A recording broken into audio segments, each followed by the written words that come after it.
మీరు నన్ను నమ్మగలిగితే నేను మీతో ఒక సత్యం చెప్తా. వెంకటేశ్వర స్వామి ఇప్పటికీ వింటారన్నీ. అన్నీ తెలుసు ఆయనకి, అన్నీ తెలుసు. ఎవరిని కొండ మీదకి రానివ్వాలో తెలుసు, ఎవరిని రానివ్వకూడదో తెలుసు.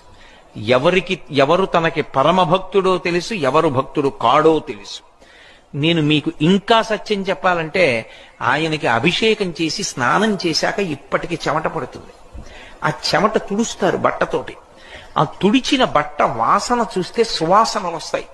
మొన్ననే నేను వెంకటాచలం వెళ్ళినప్పుడు ఆయన ఒళ్ళు తుడిచిన బట్ట కళ్ళజోడు తీసేయమని నా కళ్ళ మీద పెట్టారు. పెడితే నాకు 1.5 గంట సేపు చల్లతనం వదలలేదు కళ్ళని పట్టుకుని. అంత సువాసనలు వస్తుంది. దివ్యమూర్తి. ఇప్పటికీ ఆరాధన చేసే పెద్దలను అడగండి, వెంకటేశ్వర స్వామి వారిని ముట్టుకున్నప్పుడు పసిపిల్లవాడి శరీరం